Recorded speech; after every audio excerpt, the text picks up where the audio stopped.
Que a boa mão de Deus esteja com você. Sou o professor Rogério de Souza e nós vamos estudar agora antropologia, a ciência que estuda sobre o homem, juntamente com o Instituto Supera, no seu curso básico de teologia. Primeiro nós vamos aqui fazer algumas definições. A definição da antropologia. O desenvolvimento de todas as ciências, ela começa com as dúvidas, ou, como nós dizemos filosoficamente, com o espanto. Se nós não tivermos o espanto diante de nós, a gente não passa a investigar nada.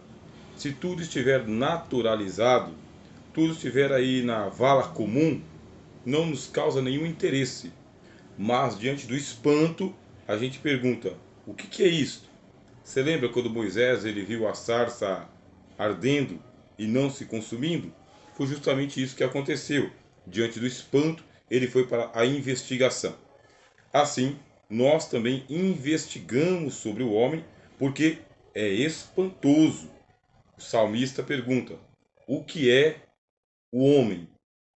Comparado com os nossos conceitos teológicos sobre Deus, sobre Cristo, sobre o Espírito Santo e sobre os anjos, disciplinas que nós estudamos até agora.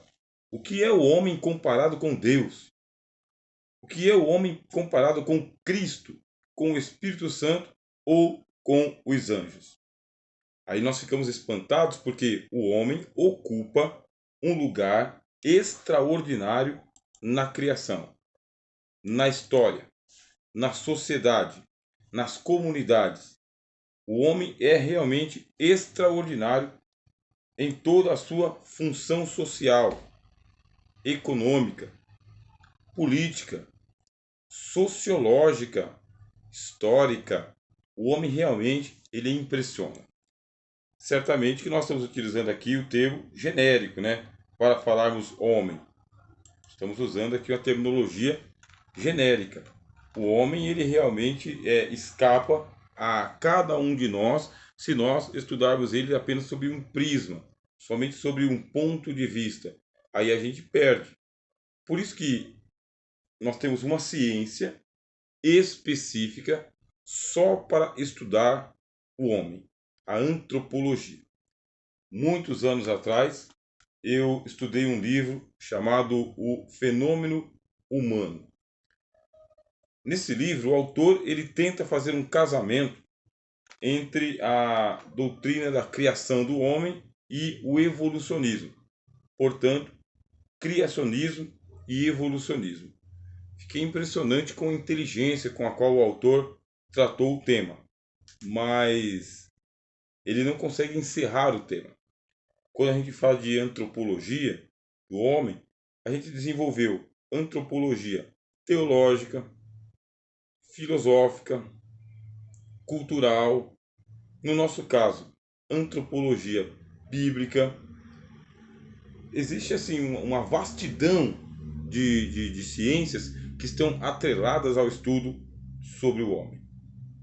A antropologia cultural, por exemplo, o homem como criador de cultura é o único ser em toda a natureza, em toda a extensão do mundo que nós conhecemos, da Terra, é o único ser que produz cultura. Produziu a letra, aprendeu a escrever, no caso, aprendeu a ler não somente aquilo que ele mesmo escreveu, mas o que ele viu outros semelhantes escreverem também. Quer dizer, consegue decifrar enigmas. A natureza não está do jeito que foi entregue para nós.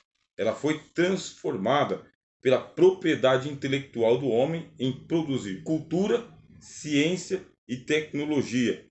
O homem produz cultura. Ele inventou a arte.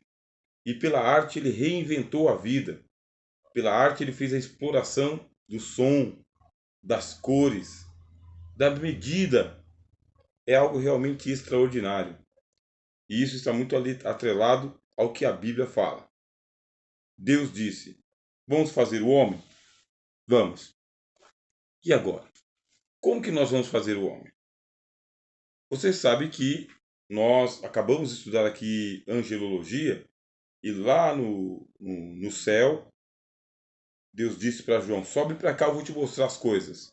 Quando ele chega no céu, ele vê 4 animais viventes. E esses 4 animais viventes, semelhante ao leão, semelhante ao boi, semelhante à águia, eles são anteriores aos animais terrestres. Quando você chega aqui, você tem o rei da selva, que é o leão.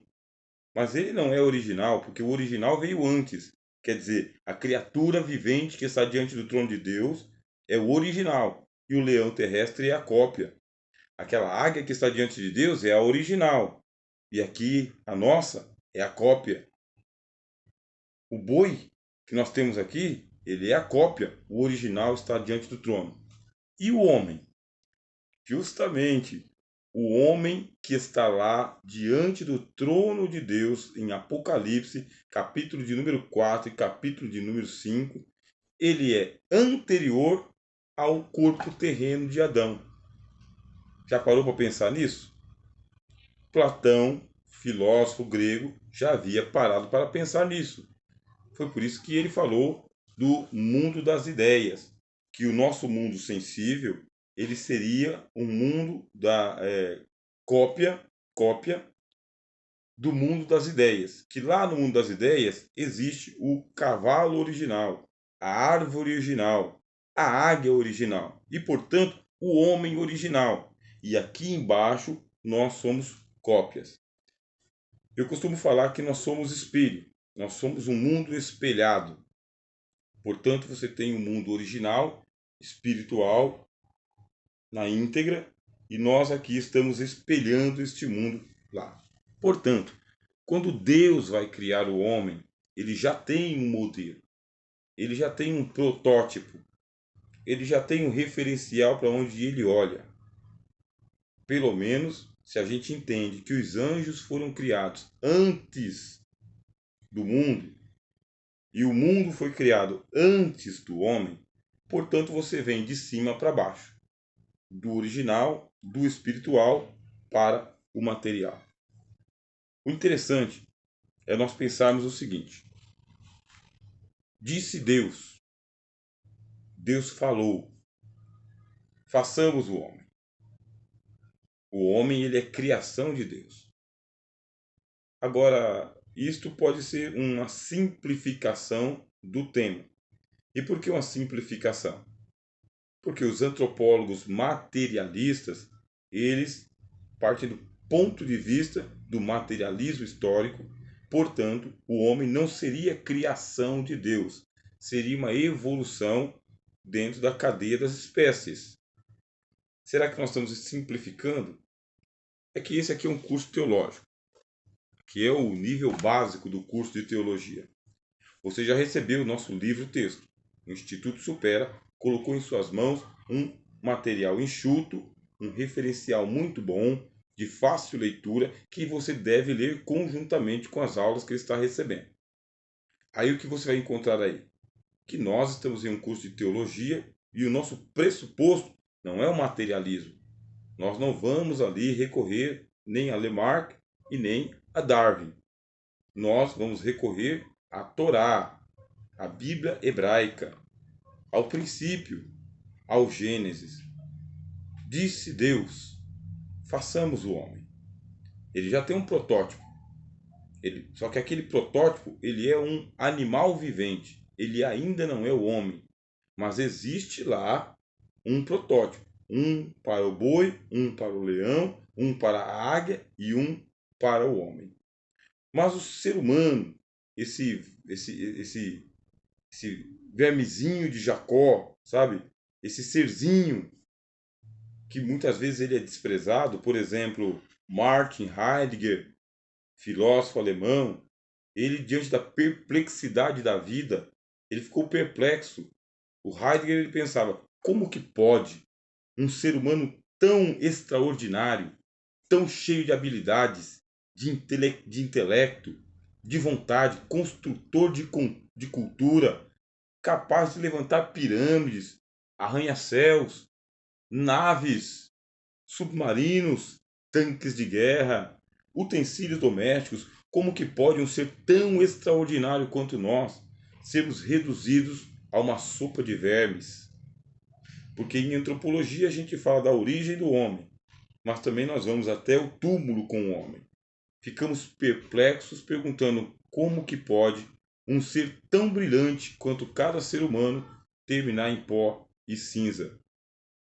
Como que pode? O que que acontece? A fé cristã, que tem a sua origem na palavra de Deus do Antigo Testamento, portanto, na religião judaica, a fé cristã faz esta leitura da Bíblia. Disse Deus: façamos o homem. Façamos. É obra das mãos de Deus, com as próprias mãos.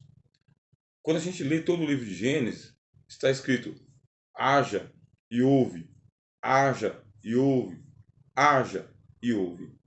Quando chega aqui na criação do homem, disse Deus: façamos, mudou o verbo. Esse haja é como se fosse com controle remoto, como se fosse à distância, como se fosse um senhor dando uma ordem para que assim fosse cumprido. Mas o façamos é um termo hebraico. Você pode ler todas essas palavras em hebraica aí no livro texto que nós enviamos para você. Eu vou simplificar aqui no nosso vídeo. O que é esse façamos? Esse façamos é mão na massa. Já não é à distância. Já não é como um ensino remoto, sabe? Um controle remoto, uma ordem para que alguém execute. O façamos é: eu estou aqui para ser o executor, para eu fazer. Façamos o quê? Façamos Ish. Quem é Ish? É o varão, é o homem. Façamos homem. Como? A nossa imagem. Aí tem uma expressão que está invocando pluralidade mesmo, porque a Bíblia hebraica, ela diz assim: Bereshit bara Elohim. Elohim é a pluralidade.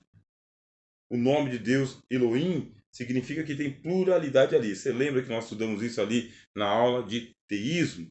Elohim apontando para a Trindade, a presença da Santíssima Trindade. E agora, se você ler atentamente a Bíblia, vai lá no capítulo 1 de Gênesis, sempre é disse Deus, disse Deus, disse Deus.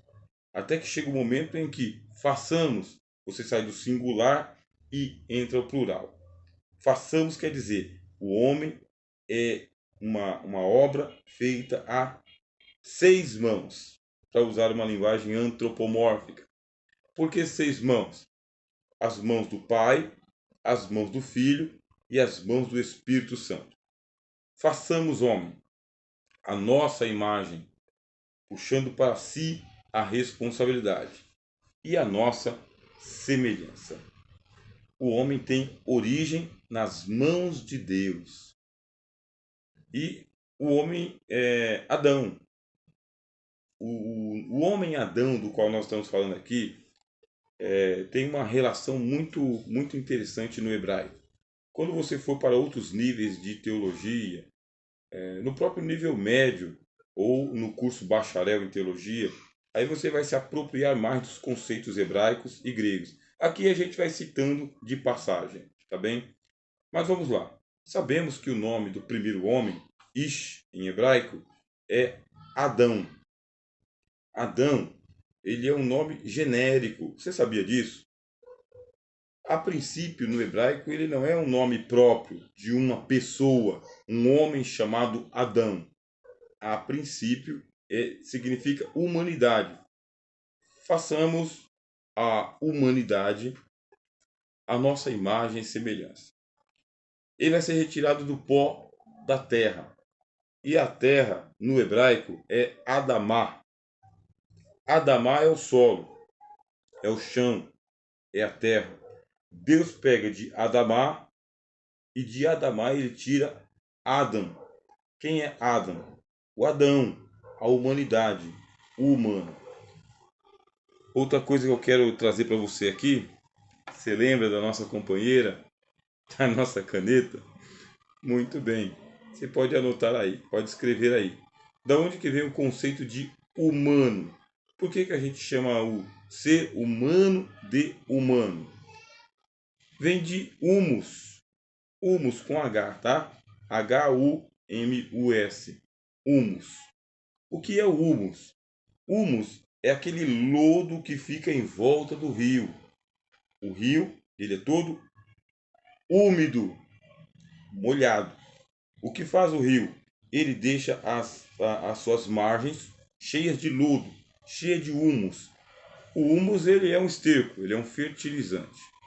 E dali é que vem a palavra humano, de humus mesmo, retirado do esterco, retirado de um material humilde, de um material humilhante, de um material humilhado.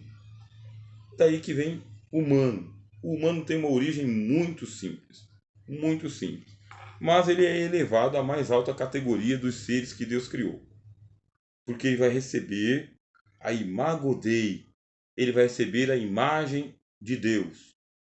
Aquele protótipo que Deus já tem lá diante do seu trono, aquele homem, ele vai ter aqui o seu referencial na terra, a sua vida particular aqui na terra. Vai viver como um ser humano. Adamá, no hebraico, é o solo. Adam é o homem, é a humanidade. Retirado do humus, retirado do pó da terra. Do pó da terra. Deus vai dizer isso claramente. Porquanto tu és pó. É do pó da terra. Aí lá vem Deus, com toda a sua habilidade, com toda a sua grandeza. No sexto dia da criação, você vai acompanhando o Gênesis. No sexto dia da criação, o mundo está todo pronto. Só falta o regente do mundo físico.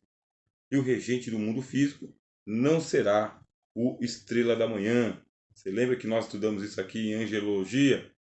Que Satanás pertencia a uma casta de anjos chamado de estrelas da alva, estrelas da manhã, anjos do turno da manhã.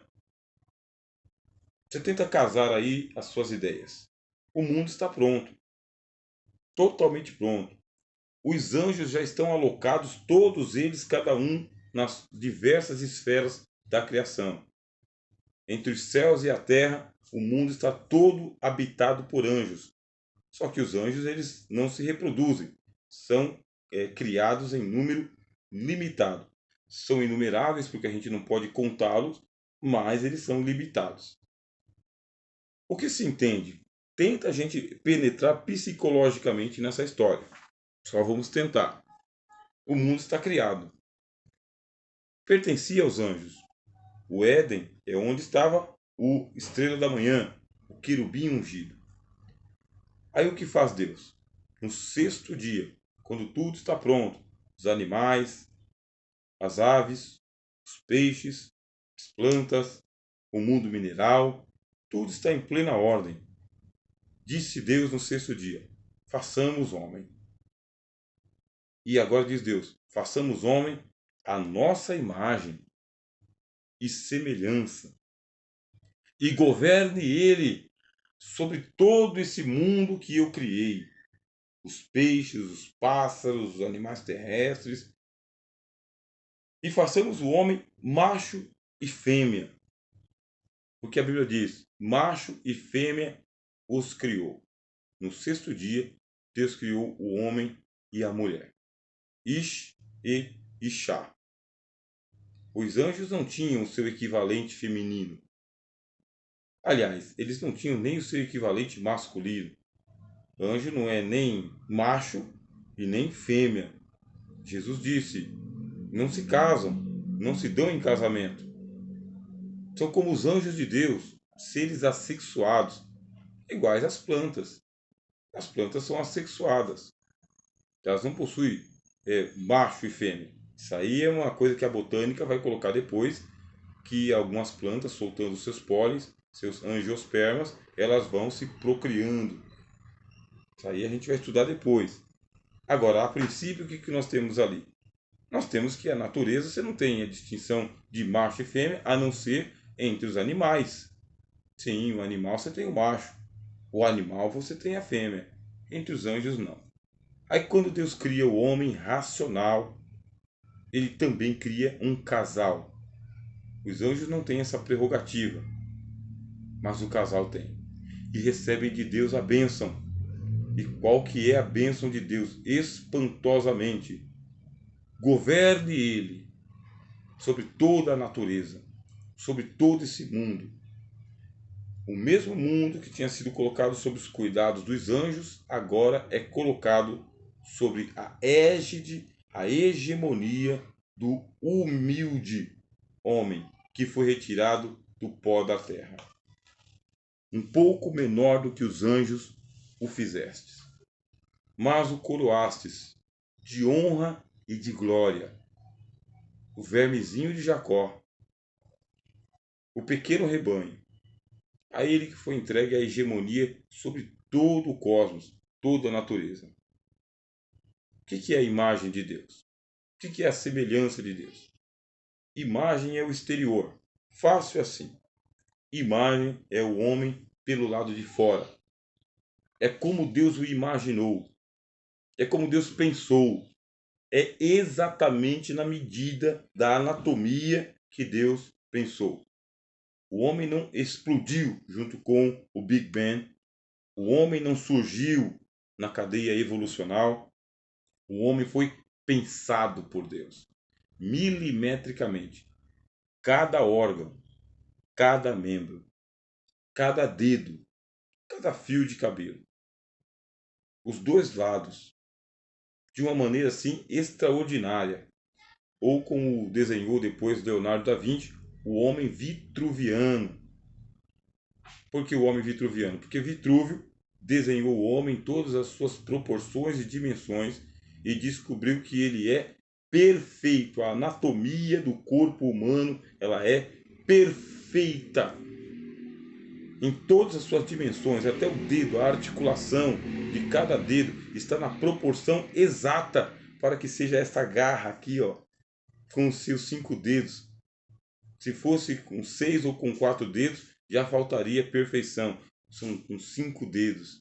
A plataforma do pé, a articulação nervosa, o lugar exato do rim, do pulmão, do coração, a simetria que existe entre a esquerda e a direita, a cabeça em cima, os joelhos no meio.